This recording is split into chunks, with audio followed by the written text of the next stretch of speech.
All righty. Beautiful day out there today. We got a great one in today. Got a lot of wet ball drills. You don't often get that rain, a nice cold rain. Kind of went out on purpose. One of the things I was disappointed in Saturday scrimmage is it was really cold out. The wind chill was pretty good, maybe in the teens.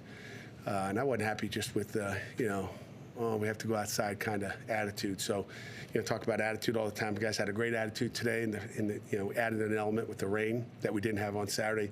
But great scrimmage on Saturday. Defense won the scrimmage, as you may have heard.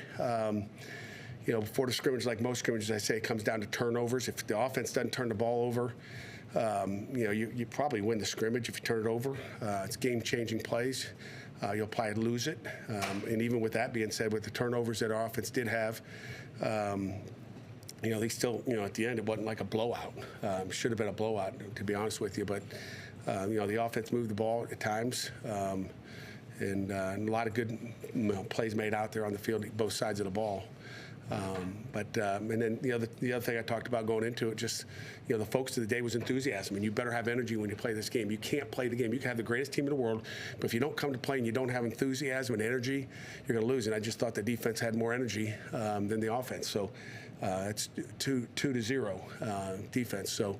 But we got a lot of work in and a lot of teach tape. We spent all day yesterday watching the tape with the players just to get things corrected and again, had a good spirited practice today. Questions? What did the quarterback show you in that live setting? Actually, being a lot of good, a lot of good things. We saw a lot of good plays out there. Nate was solid.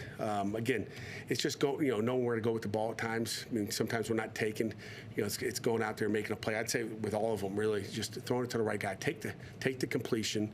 It's not like we're looking for deep posts every time. It's just take what they're giving you defensively. And we talk about it a lot here on Sundays and Mondays during the season. Take what they're giving you, and sometimes they're just I think predetermined going out there, and it's a good question for Coach Bell. Predetermined to go out there and I'm going to throw it to him. Well, no, you can't just throw it to him. You got to throw it to the guy you're supposed to, and create yards. But if you don't turn the ball over, we have a chance. That's what we got to clean up.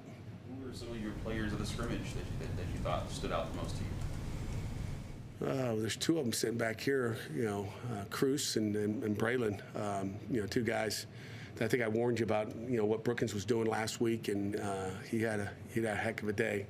And Lovelace is, and again, Brandon George, I'll say as well. Brandon George had one of his best scrimmages I think he may have had here. I kind of said to him before, I was like, because I don't watch just the linebackers. I'm watching everybody, watching 22. And I said to him, I don't know, it must have been Monday morning early, like, hey, I think you played really good, because I don't remember going, what the heck is Brandon doing here? And I've had some what the heck is Brandon doing here moments. But Brandon played really well. Lovelace playing at the mic, and Brandon can play. He can play any spot. He can play all three of them. He gives you little flashes of Servassier Dennis at the Mike linebacker spot, and then Cruz I think can play to the field and the boundary. So those are two guys on defense. Nate Matlack is continuing to show progress up front. Dayon Hayes had a nice day as well. I mean, I can go on. There's a lot of guys that played well offensively. Kanate Mumfield played really good. I think Kenny Johnson had a nice day as well. And I tell you what, Poppy, Williams, he had a couple great catches over the shoulder. He was impressive. Running backs, no one I can say was great, but not bad. And Bear and Branson Taylor, I think, played well at the tackle spot. So with that said, are you seeing the progress you want to see out of the offense, given they're picking up a new system? Yeah, I mean, you're talking, that was 7 days in, so you got 6 practice days, and then all of a sudden it's time to go take the test. And I think after first scrimmage, I'm happy with where we are, making some explosive plays. We just got to clean things up, and that'll happen. It's different rules and a lot of installs. And if you're out there watching, you'd see we're doing a lot on offense, different formations. There's stuff everywhere. So there's a lot. They've got a lot in at this point. So I'm happy with where we are, and they threw some more at them today. There's more stuff in today.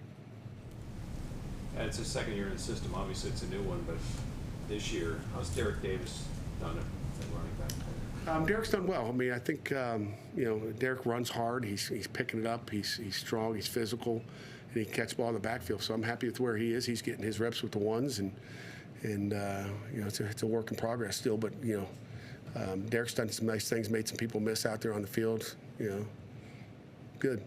What did you see from Jesse Anderson along with Cruz? Jesse got a little pick six action in. He doesn't do everything right, but I look at where Jesse is right now compared to where he was last fall. Just from an attitude and really knowledge. I look at those two things. Like, he's got a great attitude. He's got a smile on his face all the time. Talk a lot about attitude, and then his knowledge is much better. I mean, he did a nice job on the interception he did get, just playing it the right way, and he is much improved. I talked about that safety, how we're older at that position with Donovan and Javon and PJ, but then you throw in Cruz doing what he's doing. Like, we got, Cruz is going to get some action at the nickel back, which I think he can be a threat as a blitzer to the field, which is always good to have that guy. He'll have a major role, and then Jesse's we'll be able to rotate those guys and keep them fresh, and we'll see how Jesse progresses. What did Duggar show you, Seth? Duggar, I think the threes had like 28 plays, but he had a quarterback draw that he didn't run. He tried to look for a pass, but Duggar did some nice things. Again, he's just a baby. It's hard to say, but just him getting out there. I think I told you last week about getting out there. He's ready to go now. I just feel like he's just going to keep getting better. But there's a lot of. If it's a lot for Nate and Christian and Eli, it's a boatload for the rest of the guys. Who's the corner spot outside of Ryland? Ryland's out there. Crumpley is battling. Rashad Battle is battling. Taman has done a nice job out there as well. Made some nice plays as well. Got to catch the ball on the back end. At times we could have had a couple more maybe picks. If we catch it, those are game-changing plays. I'm trying to think. I'm probably missing somebody, but forgive me. You mentioned the ball place. Did anyone surprise you with their ability to do well in the rain? Well, everybody better have done well in the rain.